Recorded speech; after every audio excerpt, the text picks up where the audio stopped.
This is CNC World, a new perspective.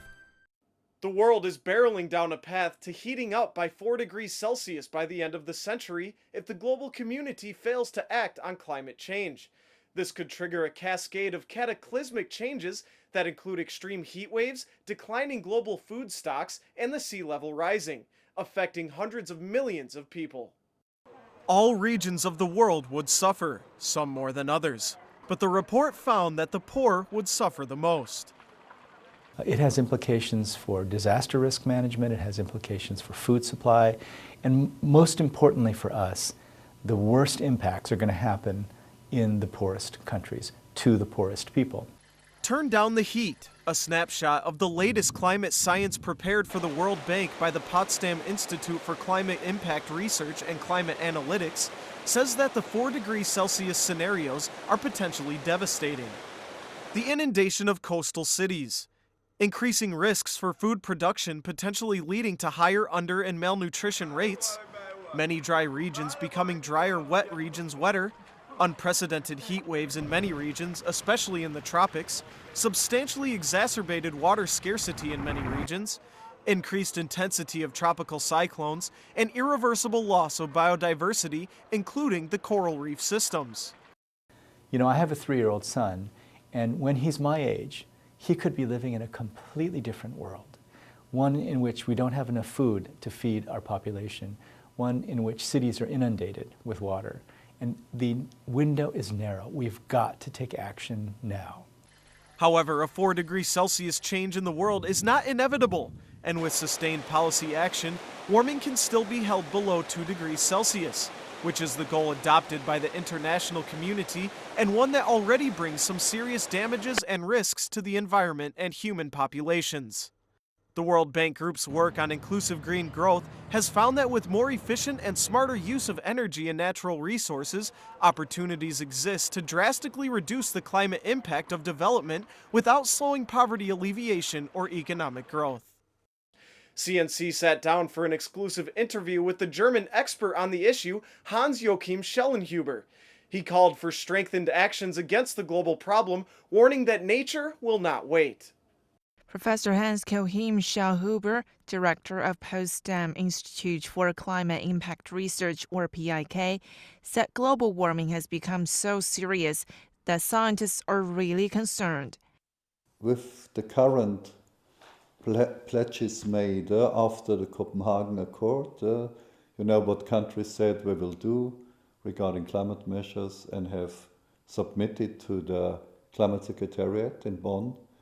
We are on a course of 3.5 or 4 degrees warming towards the end of the century already. Now, as a physicist and a scientist, I can tell you this makes me very concerned. 3 years ago at the Copenhagen Climate Change Conference, the target of global warming by 2010 was set at decreasing by 2 degrees Celsius compared to the level in pre-industrialization time. PIK and Berlin-based climate analytics for the World Bank published a report this week.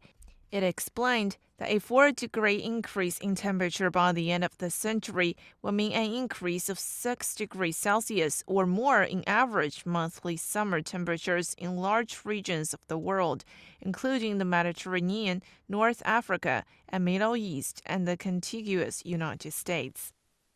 A sea level rise of 0.5 to 1 meter, as well as an increase of about 150% in acidity of the ocean is also expected.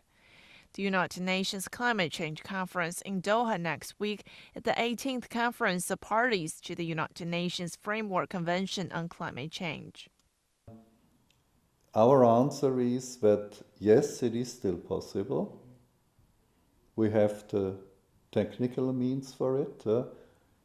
We have probably even the money for doing that.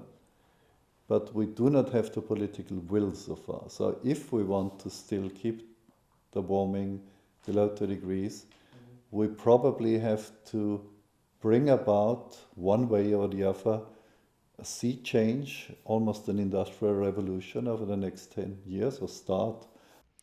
In the climate change conference last year in Durban, South Africa, parties agreed to start from 2013 the second commitment period of the Kyoto Protocol, the only legally binding treaty for emission reduction.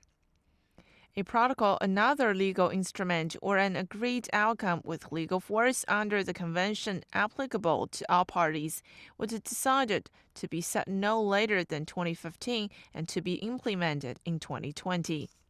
The following two climate change negotiations this year in Bonn, Germany and Bangkok, Thailand, however, failed to see progress in agreement on climate protection. Developed and developing countries could not reach consensus either on length of the second commitment period or even the principle to which should be respected in the new legal instrument set to come into force from 2020.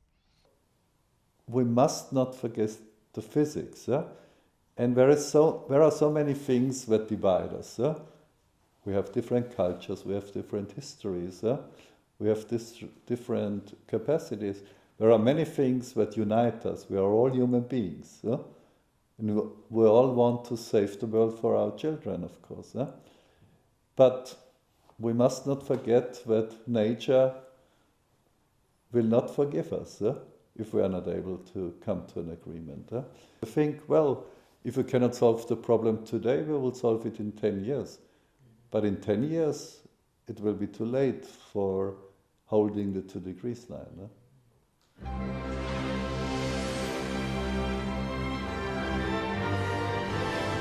This is CNC World, a new perspective.